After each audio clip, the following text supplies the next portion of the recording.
Let's begin with a basic explanation of the class trial. So, your votes will determine the results. If you can figure out who done it, then only they will receive punishment. But if you pick the wrong one, then I'll punish everyone besides the blackened, and the one that deceived everyone else will graduate.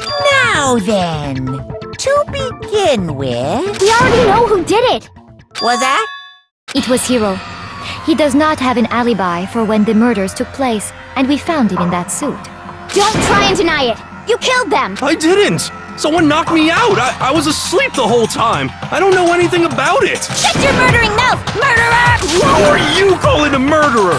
I am sorry to say, Hiro, but we do have evidence. Blueprints for the suit. Parts we assume were used to build it, and all of it was found in your room.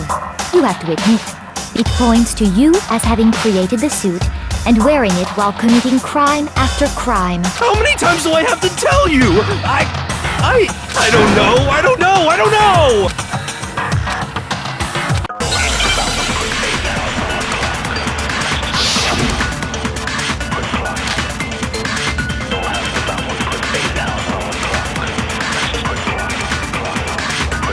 Everything we found in your room. The blueprints, the suit part. No, it's wrong!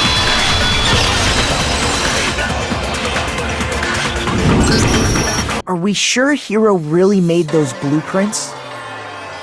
What do you mean? Well, take a look at this. It's the note that Hiro wrote, asking everyone to meet up after Alter Ego disappeared. The handwriting's obviously different, wouldn't you say? When you compare it to the blueprints. There's no way you could think the same person made both of them. Unless that person made it a point to disguise their handwriting. No, the differences are bigger than that, I think. Come on! I'm not smart enough to think of trying to change my handwriting anyway. So Makoto, are you saying you don't think Hiro's the culprit? And he's not the only one. I think Hiro's innocent as well. What? Then who was in that Robo-Justice suit? Is it like Hiro said? Was there really someone running around in a second suit? The suspicious individual hidden within the suit. Go ahead, Makoto. Tell them who it was. So? Who was in the Robo-Justice suit?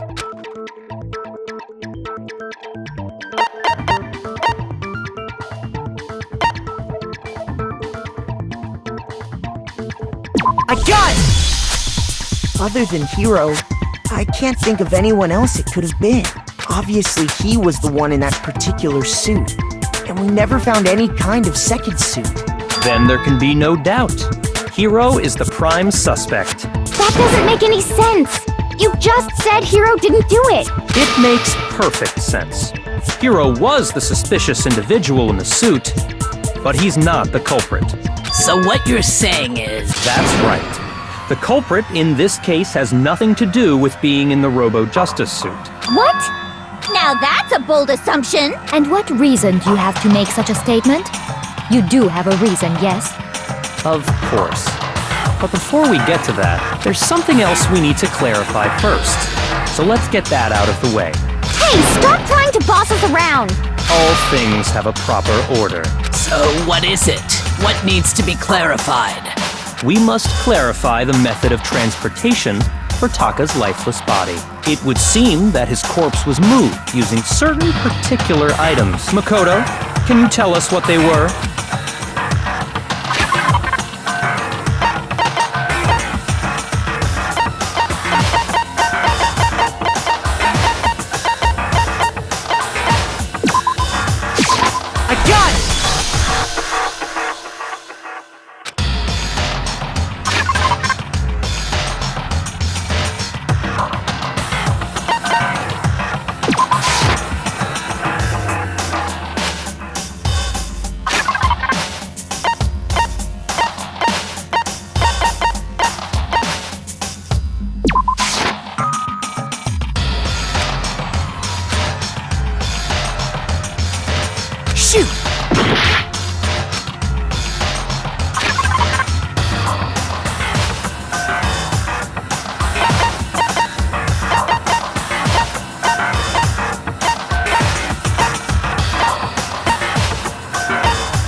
They were a dolly and a tarp, right?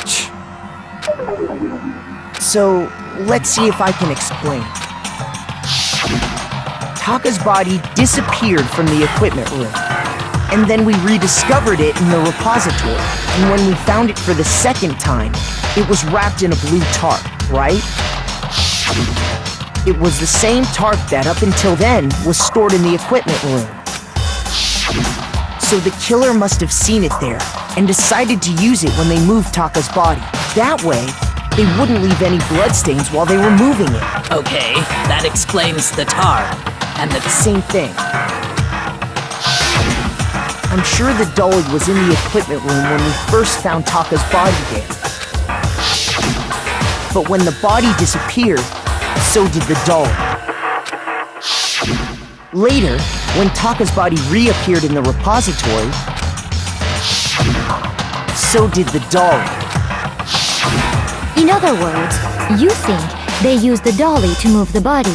Am I right? But are you sure you are not mistaken? Huh? Are you absolutely positive the dolly was in the equipment room when we found Taka's body? That dolly was made specifically for moving large objects between the repository and the art room. It would be very strange indeed to discover it had made its way to the equipment room. Is it not possible that it was in the repository all along, and you simply didn't realize it? She's raised an objection. How do you respond? There is no shame in being wrong. Nobody expects much from you anyway. We have all accepted the fact that you rarely understand what is going on around you.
You have it wrong!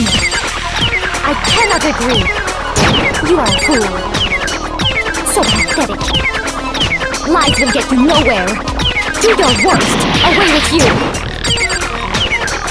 You miserable wretch! I cannot agree! You are a fool! Lies will get you nowhere! Do your worst! You miserable wretch! You have it wrong! I cannot agree. You are a fool. So pathetic. Lies will get you nowhere. Do your worst. Away with you. I cannot agree. This should prove it.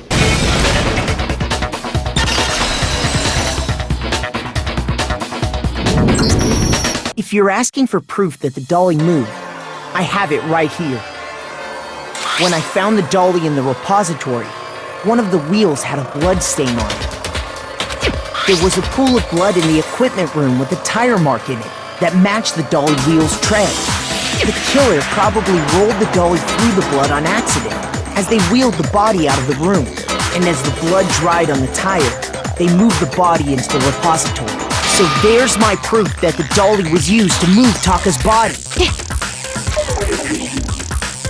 Well, anyway, that was just something we had to get out of the way. Let's get back to the main subject. Yeah, the subject of how Robo Justice didn't do it. Because if it's not a killer robot, then what kind of robot is it? I'm not sure that really matters. I'd be happy to explain why the occupant of the suit couldn't possibly be the killer. If you look back on how the body was transported, it will become immediately obvious.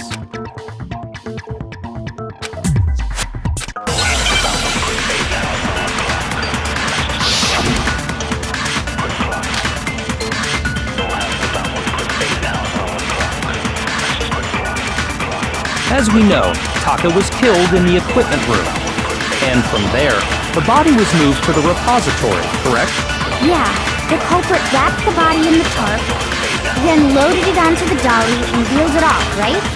Now, keep in mind that the dolly doesn't have a handle. Well, yeah, but even without a handle, all you'd have to do is bend over. No, that's wrong!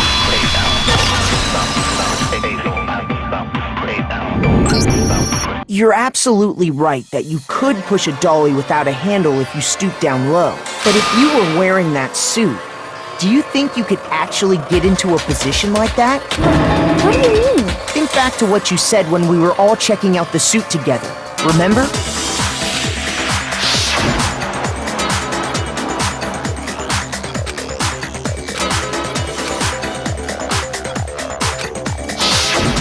When you're in that suit, not only can you not see your feet, but you can't even bend at the waist. Am I right about that? Now that you mention it, yeah. It seems like it'd be awfully hard to push that dolly if you couldn't bend over. Well, what's to stop you from simply pushing the dolly with your feet? When you can't even see your feet? You really think someone could kick the dolly all that way? Yeah, it'd be totally impossible! Not that I can say for sure myself. On top of that, if you were wearing such a rigid, cumbersome suit, it's very unlikely you would have the dexterity to go about wrapping the body in a tarp. Well, I mean, isn't that just a matter of taking off the suit when you're ready to move the body?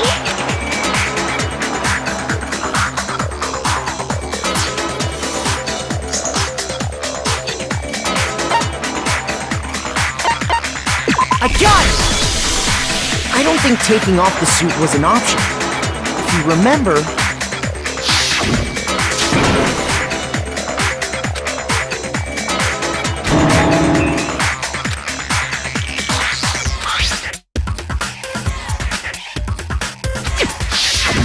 That's true. It seems impossible to put the suit on or take it off without help. Then, you really can't take it off by yourself? Hiro wasn't just making it up? Of course I wasn't making it up. If he could have gotten it off by himself, I don't think he would have let us see him wearing it. Showing up in the suit was basically an invitation for everyone to suspect it. Yeah, that's right!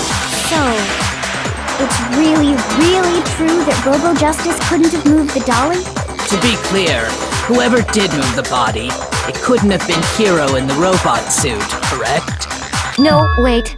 Just a second, if you please. Have you forgotten about the picture that I took? You all got a good look at it, did you not? The image of Hifumi being dragged away by Robo Justice? If whoever was in that suit is not the culprit, how do you explain that? Besides, do you remember what the now deceased Hifumi said?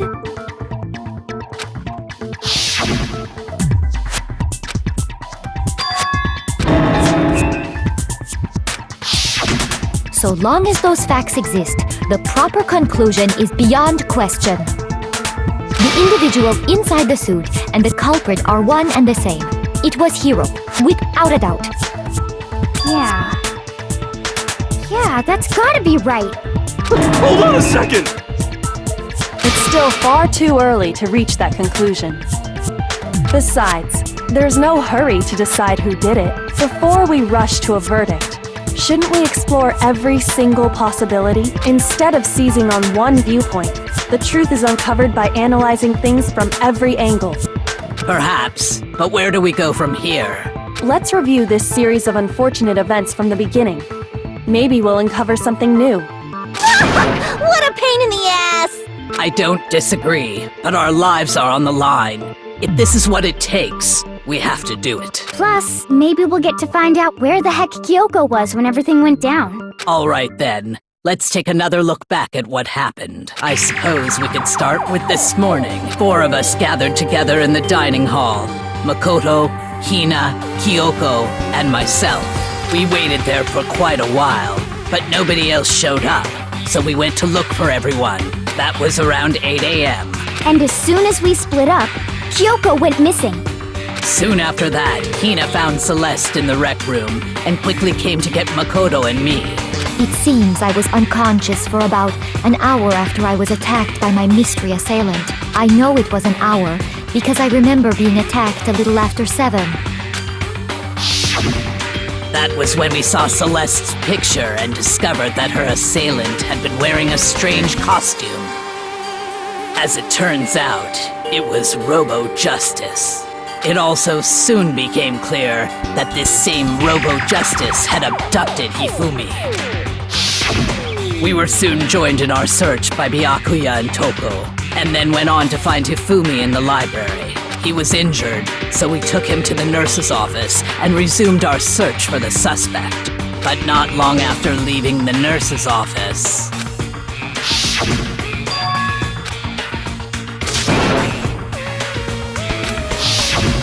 When Celeste told us that, we decided to split up and search the second floor. And soon after that, I saw someone moving around on the 3rd floor, and I yelled out to everyone as soon as I did.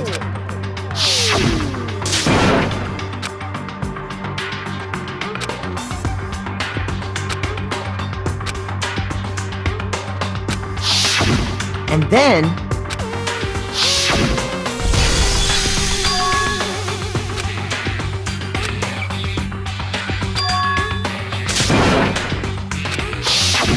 At that point, we decided to divide up into 2 groups. Celeste, Hina, and I went back to the nurse's office, while Sakura, Byakuya, and Toko chased after the suspect.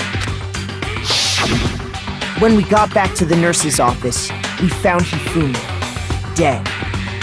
And that's when we heard the body discovery announcement. I left Celeste and Hina there and headed back to the 3rd floor to let the others know what had happened. Meanwhile, we had just discovered Taka's body in the equipment room. We must have found both bodies at almost exactly the same time, because we heard the same announcement not long after we discovered his body. And that's when I told you guys about Hifumi. Then the 3 of us headed for the nurse's office. But right after we left the physics lab, we ran into Celeste, who'd arrived after us, and she told us something very surprising.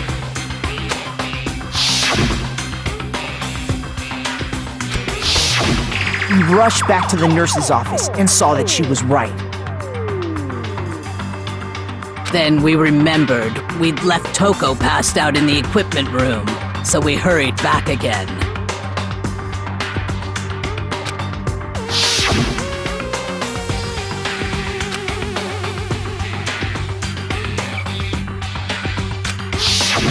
But when we got there, we discovered that now Taka's body had also gone missing. Next thing we knew, we were searching the school for 2 missing dead bodies. And after some time... Celeste informed us that she'd found the bodies, and we all headed to the repository, which is where we rediscovered the corpses. I think that about covers it. I see. The whole thing sounds exceptionally complicated. It certainly seems to me that these are not a simple series of connected events. Okay, well, if that's true, then what? Rather than a single series of events, I think we have to consider each murder a separate situation. And from there, we can uncover the contradictions surrounding all of them. Now then, let's get started, beginning with what happened to Taka.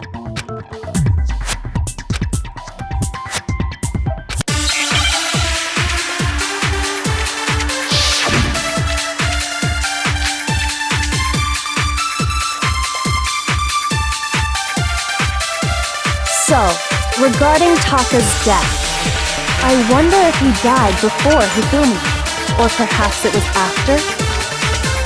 We already know what order they were killed in. Taka came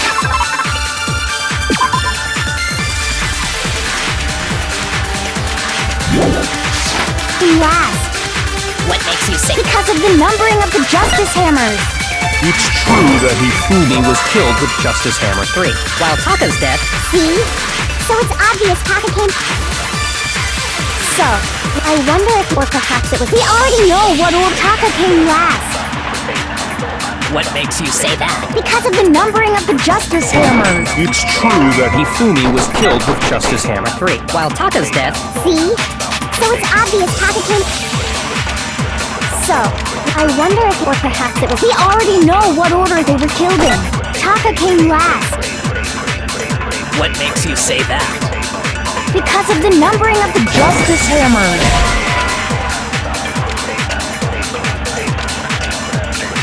Shoot!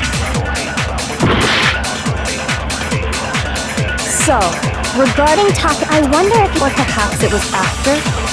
We already know what order they were killed in. Shoot! So, I wonder if, or perhaps it was... We already know Taka came last. What makes you say that? Because of the numbering of the Justice Hammers. It's true that Hifumi was killed with while Taka's death. See? So it's obvious Taka came... So, I wonder if he... Or perhaps it was... We already know what order they were killed in. No, what's wrong?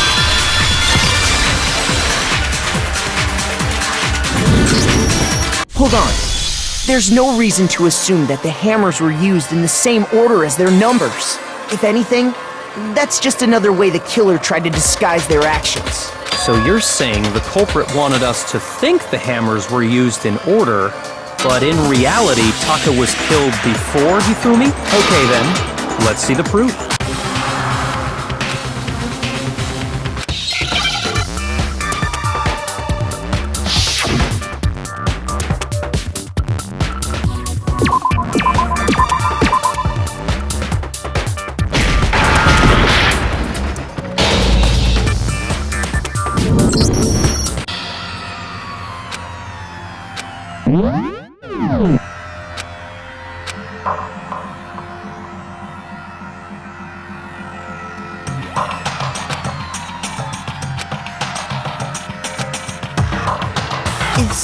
Is this...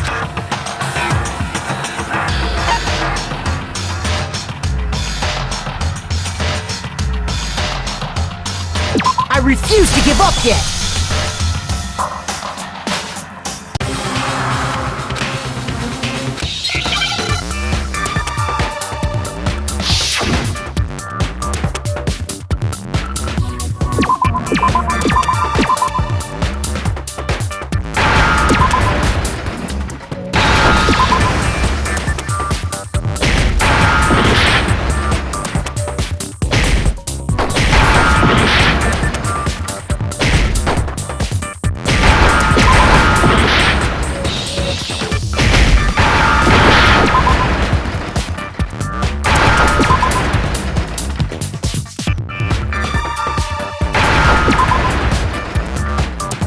Now I understand!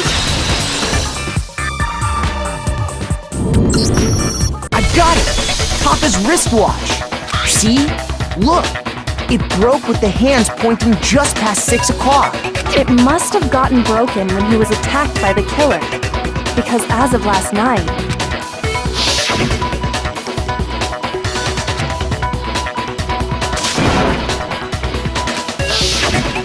so if it wasn't broken after 6 last night, then he must have been attacked around 6 this morning. And that would be his official time of death. But if that's true, then he was killed well before Hifumi. And before Celeste was attacked this morning, which happened around 7.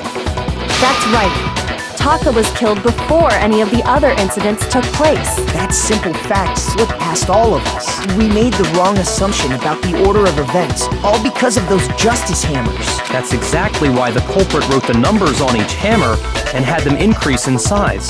That way, when we saw how they were used in each incident, we'd easily make that wrong assumption. Now, if Taka was killed around 6, then everyone's alibis for his murder go out the window, because when he was killed, we hadn't met up in the dining hall yet. That may be true in the case of Taka's murder, but all of our alibis still hold true for Hifumi's death. That's right. With him, at least, we're all safe.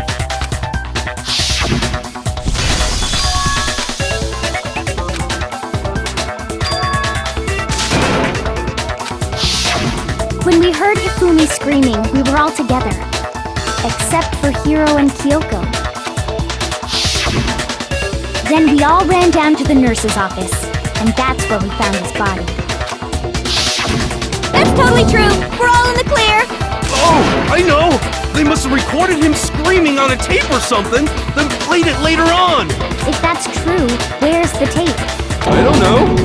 Don't just go making stuff up! Anyway, we all have rock-solid alibis for when we heard Hifumi scream. Since all of us were there together, clearly none of us could have killed him. And it does not stop there. There was also the moment when we discovered his body had disappeared. When his body vanished from the nurse's office, Hina and I were in the bathroom together, while everyone else was in the equipment room, correct? And then there's the disappearance of Taka's body from the equipment room. At that time, we were all gathered together in the nurse's office because of Hifumi going missing. Well, don't forget, I was passed out in the equipment room the whole time. Wait, then what if Genocide Jill did it? She could have dragged Taka's body out of there right then! Even if she could pull that off, there's no way she could have done the same with Hifumi's body. Because, as we just established, she was passed out in the equipment room when his body disappeared. Besides, I didn't do either of them anyway. In other words, it is impossible that any of us could have killed Hifumi or moved either of their bodies. On the other hand, Hiro and Kyoko had disappeared, so they most certainly could have done those things. So what now, Kyoko? For now, we can't get fixated on who did it, or we'll just keep going around in circles. So instead of who, I propose we start talking about how. In particular, I think we need to figure out how Hifumi's body got moved. That's true. We searched everywhere, but we couldn't figure out how to explain his body disappearing. And according to what Celeste said,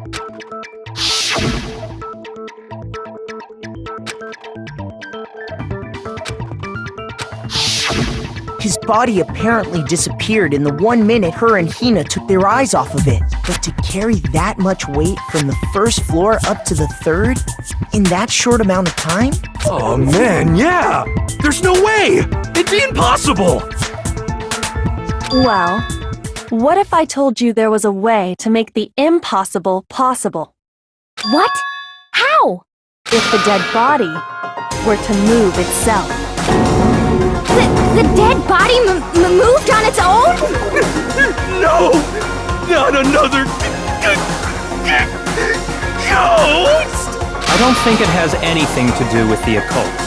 I think what she's implying is we thought Hifumi was dead, but perhaps in reality he was still alive. He was alive? Are you saying Hifumi wasn't carried out of the nurse's office, but simply walked out on his own? But I mean, we found his body. He was dead. Perhaps he was simply playing dead. That it isn't possible.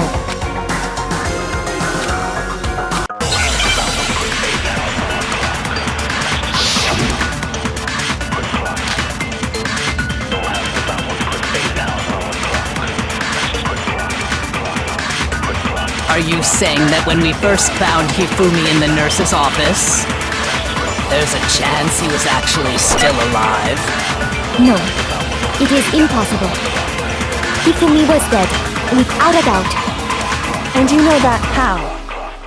Surely you heard the body discovery announcement along with the rest of us. Hifumi's dead body had been found. And that is why the announcement was made. Are we really so sure about that? Maybe the announcement was intended to signal someone else's discovery.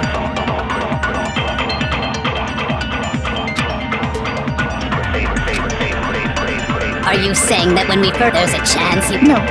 Hifumi was dead, and you know that. Surely you've heard the body that Hifumi's dead body had been found. And that is why the announcement was made. Are we really? Maybe the announcement was intended to signal someone else's discovery. Are you saying that when we first there's a chance you... No. Hifumi was dead, and you know that. Surely you've heard the body that Hifumi's dead, and that is why the... Are we really so sure? Maybe the announcement was intended to signal someone else's discovery. Are you saying that when we first there's a chance you... No. Hifumi was dead, and you know that. How? Surely you heard the body discovery announcement. Hifumi's dead body had been found. No, it's wrong!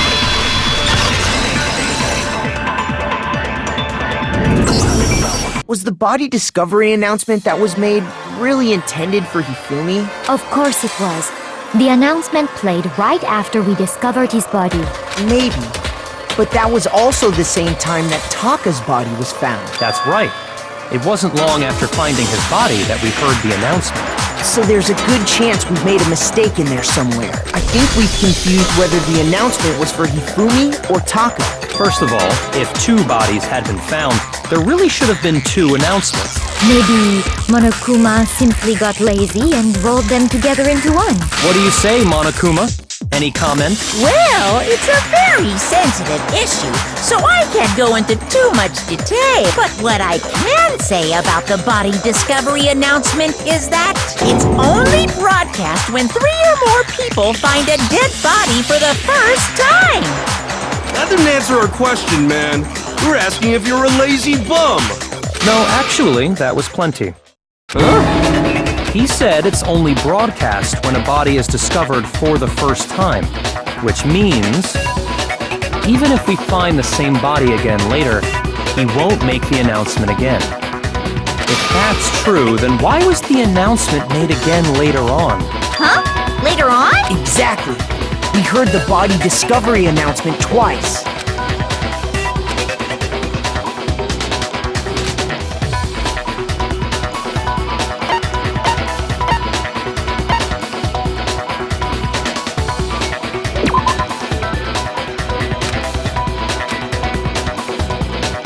Shoot!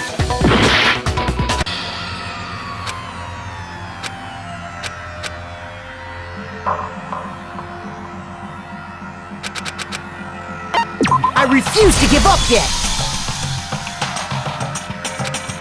Was the body discovery announced? Of course it was. The announcement played right after we discovered his body. Maybe. That. Maybe Monokuma... What do you...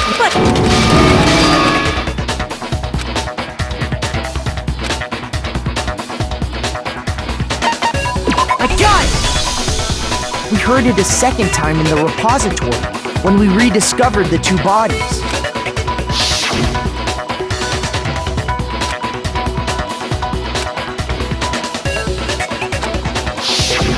It didn't seem weird at the time, but it contradicts what Monokuma just told us, doesn't it? Exactly. If we were actually rediscovering both bodies, the announcement shouldn't have played.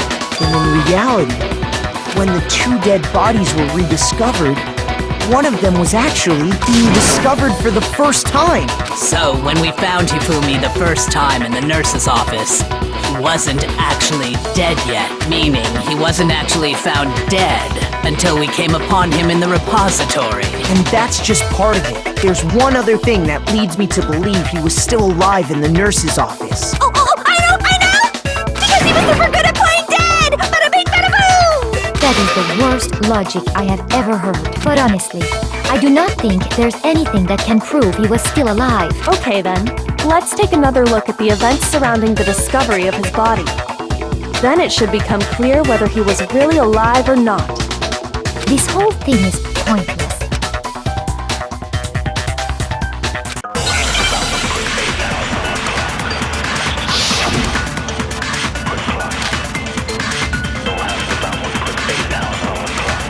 Well, here's one thing we do know. The first time we found Hifumi's body was in the nurse's office. And then, while me and Celeste were in the bathroom, his body disappeared. And the next time we saw his body, it was in the repository. But when you compare his body before being moved and his body after being moved, other than the change in how it was positioned, there was no notable difference. No, it's wrong!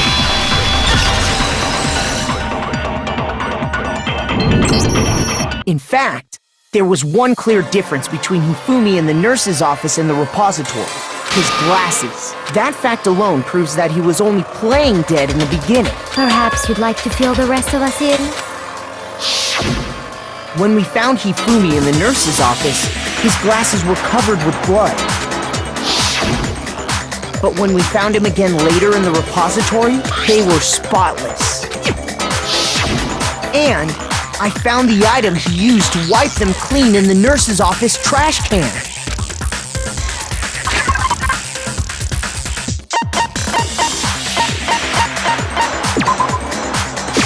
I got it! It was a glasses cleaning cloth featuring a certain cartoon mascot. One look at the bloodstain on the cloth should make things clear. This piece of cloth was used to wipe Hifumi's glasses, and the mascot on the cloth is the same one that's on the digital camera, right? And whose digital camera was it? Hifumi's, of course. The character was Princess Piggles from Jean and Angel Pretty Pudgy Princess, I think. I highly doubt anyone but Hifumi would have brought something like this to school. I see your point. And the only people here who wear glasses are... I wouldn't be caught dead using a tacky piece of garbage like that. A few tissues is all I need to keep my glasses clean. Then there's no question. It belonged to Hifumi. So what you're saying is... What I'm saying is, the blood on his glasses was wiped away using his own glasses cleaning cloth. Even if that is true, it does not mean he wiped the blood off himself. But who would benefit from a clean pair of glasses other than the glasses owner? That's a good point. Then it must have been him, right? So let's assume that Hifumi was still alive in the nurse's office. He pretends to be dead. Then when he's alone, he wipes his glasses clean so he can see. Then he stands up and walks out on his own 2 feet. And with that, the impossible task of moving his copious corpse becomes possible, wouldn't you say? But then, if he was just pretending to be dead, what was with all that blood? Was it paint or something? The fridge in the nurse's office contains packs of blood for emergencies. He probably used one of those. He figured if he was gonna play dead, he should go all out, so he just dumped it everywhere! But he got crazy with it and had to wipe his glasses off when he was done! Oh, what an idiot! And if Hifumi was still alive at that point, the disappearance of Taka's body is easily explained. It should be perfectly obvious who must have moved Taka's corpse.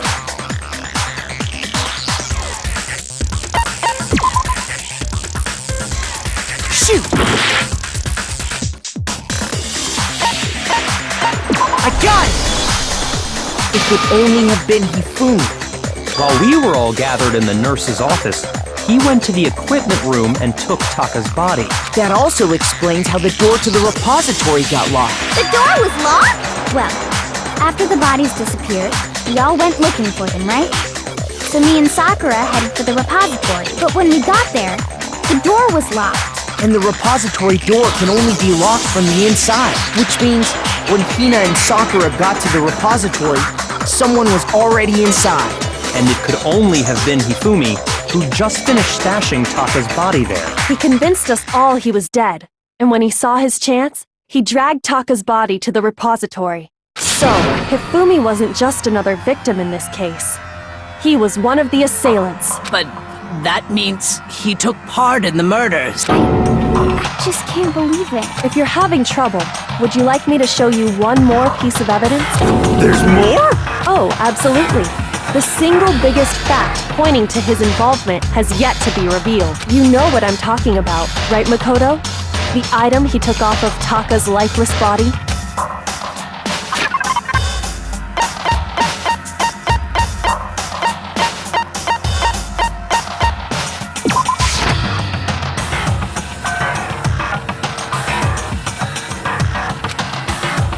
Shoot!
Shoot!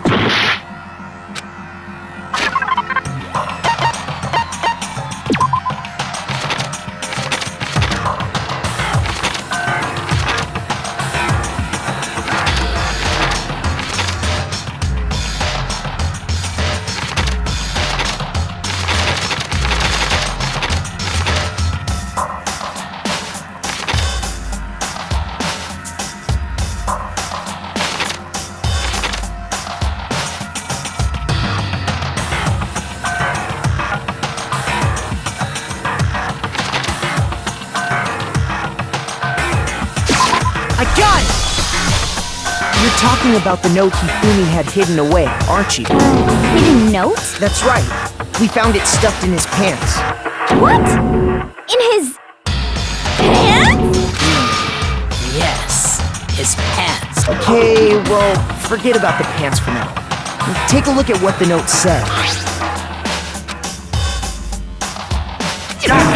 That's the note I was telling you about. The one that told me where to go. Huh? Wait, this one's a little different.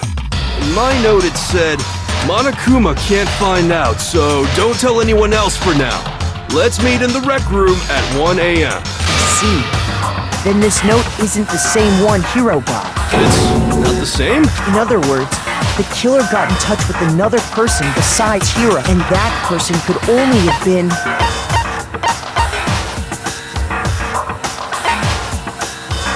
I got it! That's right! Taka! The killer used this note to draw out Taka and murder him. Hello? Over here! Objection! Objection! I don't really understand what's going on, but Hifumi had that letter, right? So whoever wrote it wasn't drawing out TikTok, they were drawing out Huffy! Just to be clear, TikTok is Taka and Huffy is Hifumi, right? Ugh! Yes! Why must you ruin it every time?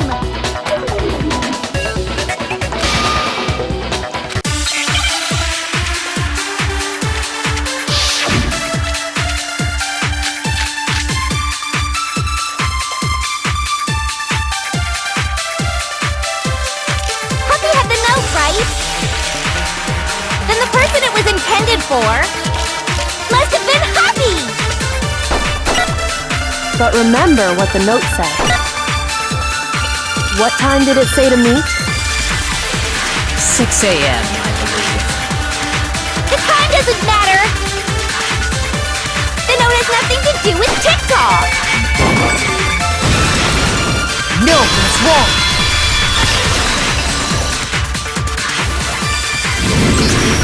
No, there absolutely is a connection. What the hell are you talking about? The note said to meet at 6 a.m., which is the same time Taka was murdered. You've already proven that using his wristwatch. But there's more. Look where the note says to meet. The equipment room, right? Which is where Taka was killed. I see.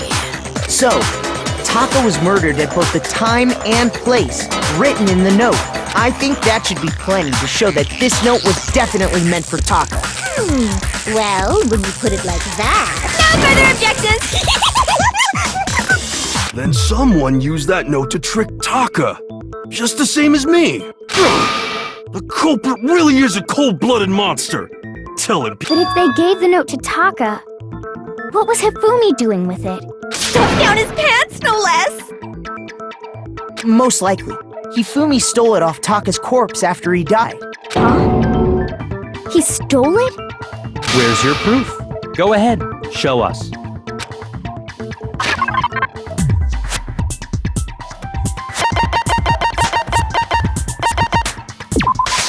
I got it! When I searched Taka's body, I saw that his lifeless hand was gripping a small scrap of paper. If I'm right about this, the sheet of paper this piece came from is... I knew it! It fits perfectly with the note we found hidden on Hifumi. Then Taka's scrap and Hifumi's note. Yup, they're from the same piece of paper. Hifumi had the note meant for Taka, while Taka's corpse still grasped a small piece of that note. There's only one way to explain it. Taka died clutching the note, Hifumi tried to free the note from its death grip, leaving behind only one small scrap. Did I get all that right? That means Hifumi knew the note was important. Exactly. Which proves that he was an accomplice in the murder. Whoa, yeah. After seeing all this, Hifumi was super involved in this whole thing for sure. In fact, he was behind the whole thing. In fact, he's still alive! Sorry, no. When we found him in the repository, Hifumi was truly and completely dead. The second body discovery announcement proves that. So then, who killed Hifumi? Whoever did is the mastermind, the true killer. He was killed in the repository. So he must have been killed not long after transporting Taka's body.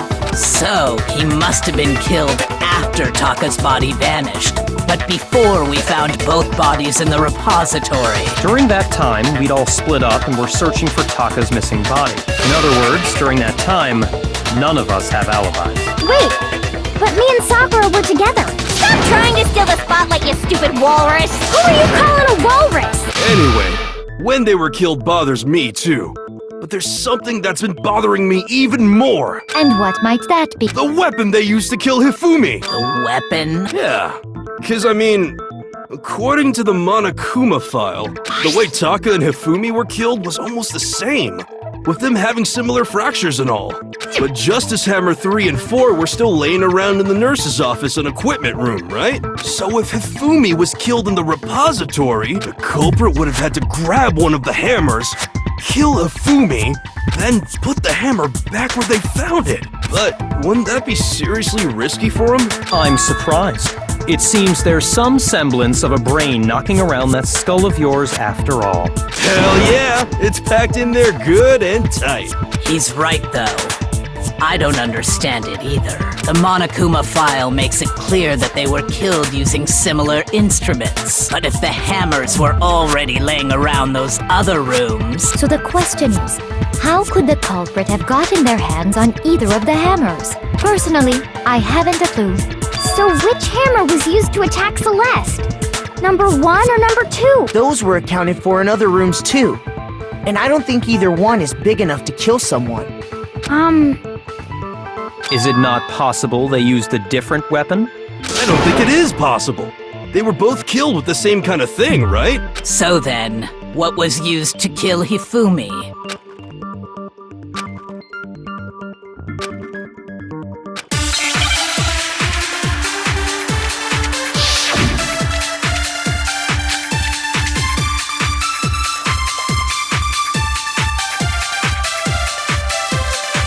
What was used to kill Hifumi?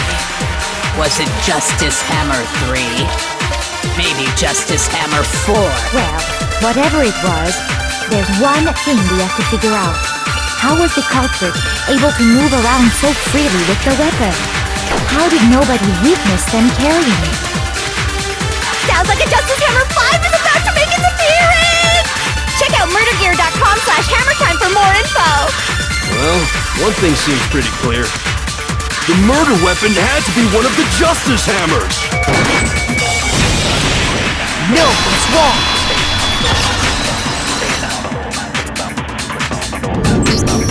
The murder weapon wasn't a Justice Hammer at all. No, it was something completely different. But, seriously? A different weapon? Specifically, a hammer from the repository. The killer could have easily used that to kill Hifumi. Now, all the hammers in the repository were covered in flecks of grit and debris. But for some reason, one of them had been scrubbed clean. Huh? And the reason it had been scrubbed clean was most likely because it was used to commit murder. If the hammer got covered in Hifumi's blood, of course they'd have to clean it off. I'd also like to point out that the repository has all kinds of hammers. Big ones, small ones, and even some flat mallet-like ones. I think whoever made the Justice Hammers used those as a basis for their design. If that's true, that would explain the Monokuma file's note about the wounds being similar. So Hifumi moved Taka's body to the repository, where someone then used the hammer to kill him. Whoever did that is the true killer. The one Hifumi was working with. And the one who betrayed him. Hold on a moment. I still think it's strange to assume someone was working together with him. The way the graduation rule works, there is no benefit to helping someone else carry out a murder. So the idea that anyone would work together like that is simply ludicrous. We talked about this, did we not?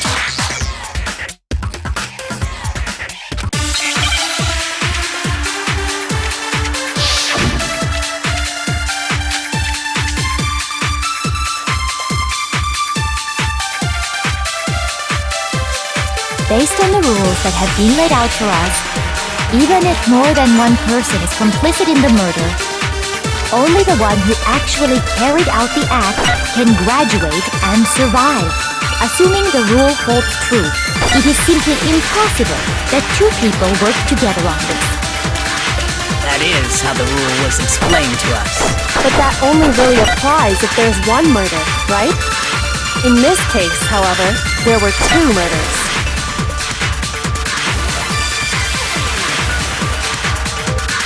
Based on the rules that have been laid out for us, even if more than one person is complicit in the murder, only the one who actually carried out the act can graduate and survive. Assuming the rule holds true, it is simply impossible that two people work together on this. That is how the rule was explained to us. But that only really applies if there's one murder, right? In this case, however, there were two murders.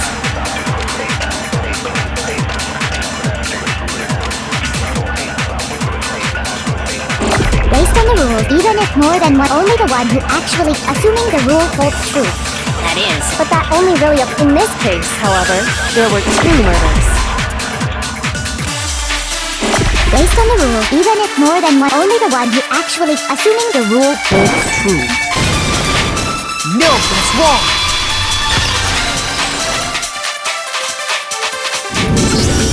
Since there were two murders, it's at least plausible that more than one person was involved. What do you mean? If there'd only been one murder, then yes, the idea of an accomplice isn't really worth considering. Naturally, if only one person can be saved per murder, an accomplice has no risk versus reward benefit. Risk versus reward benefit? The payoff for working together. The reward that balances out the risk of taking part in a scheme. There's no point in being someone's accomplice if there's no benefit to you. However, if there were some potential mutual reward for the risk, then cooperation becomes possible. You're saying that two people could act as each other's accomplices to commit two separate murders. I think that's what the true killer told Hifumi. They would each have an accomplice for their crime, and based on the case's events, Hifumi would have been the first one to act, murdering Taka. They made him carry out the first murder so he couldn't back out of helping them later on. So in this case, there wasn't one single person committing multiple murders. Instead, each person killed someone, creating two separate incidents. And it only looked like one person because that's how the true killer designed it to look. A single suspicious individual, a similar weapon used in each crime, disappearing bodies. By creating one seamless set of circumstances, they made it look like one person was behind it all. The mastermind picked their target and managed to convince him to go along with their plan. And then, to avoid the no accomplices rule, they simply killed their accomplice. Which, if true, means that betraying Hifumi was part of the plan from the very beginning. That's just awful! How could anyone be so cruel? You think so? I can't help but admire its cunning. Still, their choice of accomplice seems odd.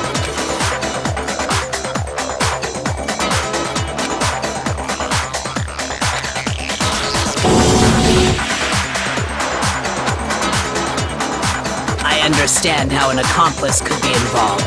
But then, who was the one pulling Hifumi's strings? That's problem numero uno right now!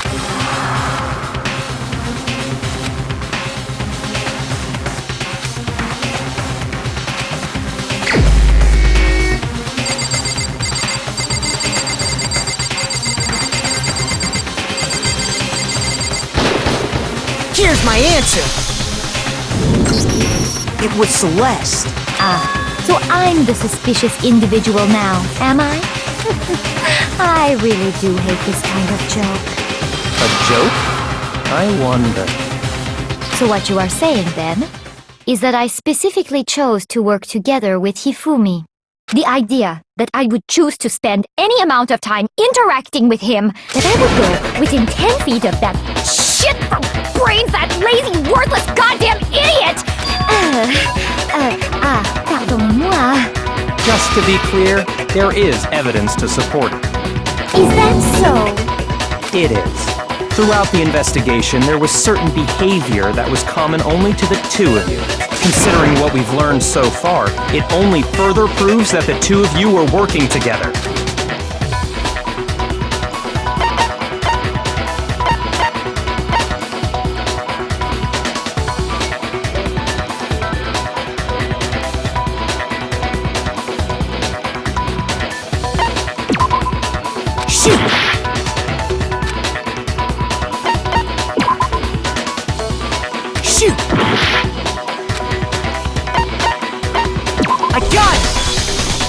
The behavior they had in common has to do with the suspicious individual in the suit, doesn't it? The only ones who ever actually saw Robo-Justice firsthand were Celeste and Hifumi. Shush, the adults are talking now. Sorry. As he said, only Celeste and Hifumi ever laid eyes on the costumed individual. If we accept that Hifumi was one of the culprits, we can't help but suspect what Celeste has said as well. Are you saying everything they told us was a lie? After taking Hifumi to the nurse's office, we all began our search for this individual, correct? And not too long after that, do you remember what Celeste said?